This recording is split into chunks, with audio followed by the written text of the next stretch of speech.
Hey, I have a new roommate. This is a cue for me to leave. What's up? It's a culture detective here investigating your favorite albums. And today I'm going to be doing an album review on the new Rae Law album 00. So I actually reviewed this album already like 2 months ago on my Cantonese speaking channel. Link in the description if you want to see me speaking in Cantonese. Anyways, might as well talk about this album on this main channel because this album is awful. This album is bad. It's awful. I don't like it, and it may very well end up in my worst albums of the year list. And so I really have to talk about it on this channel now. So Rae Law is a half Australian, half Hong Konger rapper now based in Hong Kong. She makes rap music in Cantonese, which is really freaking cool. And I support Cantonese hip hop just as much as any other Cantonese music fanatic out there. I really, really love to see Hong Kong's music industry evolving ever since the very stagnant and dead last 20 years. But yeah, I it's unfortunate news that this album kind of suck ass. I first encountered her music last year, I believe, or I think earlier this year. I forgot, but I somehow know about her because she was sort of a little famous. She was gaining some traction on Instagram and whatnot and on YouTube. And She released this album, and it's her debut album.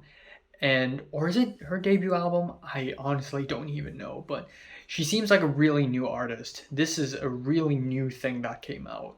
And this album is god awful because essentially what happens on this album is that she imitates every generic basic rapper possible, thinking that it's good, thinking that people will suck it up and love it when it's not, because it's incredibly boring. So we have the album opener, "Gaobegotin," which means "let the sky handle it" or "let God handle it," so to speak. And on this track, we have a drill beat, something like Pop Smoke would rap on, and then she comes in with the breathy ASMR delivery.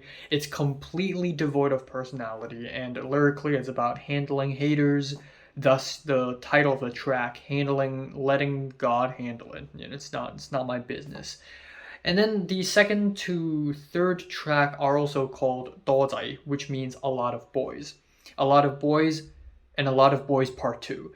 And both tracks are also 1 minute 36 seconds long for some freaking reason, and both of these tracks sound exactly the same. It is a generic trap rap track with some incredibly basic lyrics about, oh, a lot of boys flirting with her, and a lot of boys want to get on with her and stuff like that, and and that's it for 2 tracks straight.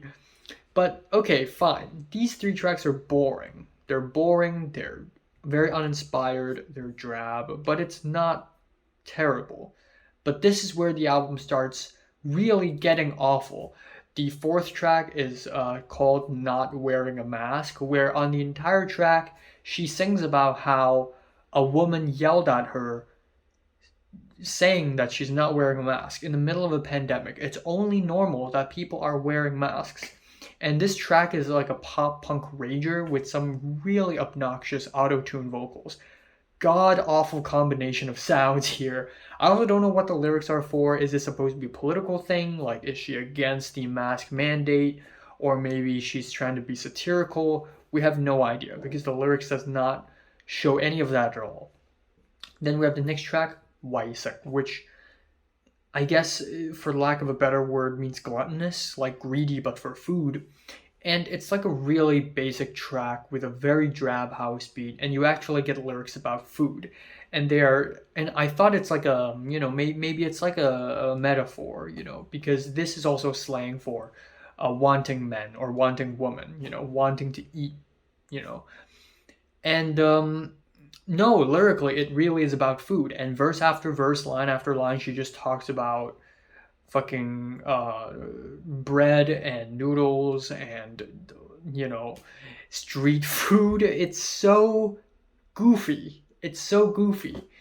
Then the next track is called My Choice, which is lyrically I can totally get behind. You know, what I wear is my choice. If you think I'm wearing this for attention, then you're wrong. I'm only wearing it because it looks cool.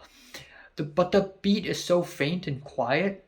I have no idea why. The mastering is so lame. And also the lyrics of the song can literally be like an Instagram story. It's so paper thin. She doesn't have much to say. Following that, we have the track Heartache, which is a really, really boring trap rap song. It's so generic, it sounds like an AI wrote it.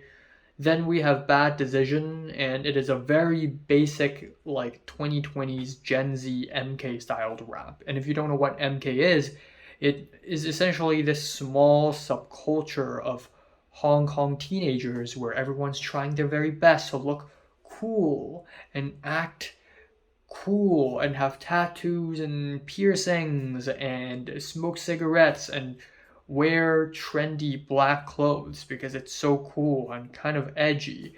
And that's exactly that. The autotune is super off key, and I know it's intentional, but it just sounds awful. Then you have the track Faith. It sounds kind of interesting. I guess Faith is the only track that is remotely tolerable on this entire album. We've got some interesting reverse tones. This track also features another rapper by the name of Wolf, who has some clever rhyme schemes and steady flows. Meanwhile, Rae Law herself doesn't really sing all that much on this track, which is probably the reason why this is the best track on the album, because she appears the least.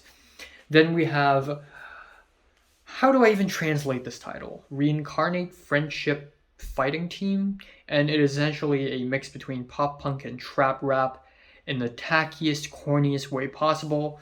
Then the track Wrong Love has this 2000s cartoon opening sequence type beat, and then you get these bam bam bam bam dance beats that are just absolutely annoying. Finally, the album ends off with Game, which is kind of a similar track, similar style, except it's a bit happier, a bit sweeter, but it's still insanely boring. So overall, this album is just super drab. It's so bland, and I can't tell if this is like self-aware or not. Even if it is, it sounds awful. I did not enjoy this album at all, and she has a long way to go. I'm giving this album a strong 2 to a light 3 out of 10. So have you listened to this album? Comments below, let me know. Subscribe if you want more, and thanks for watching.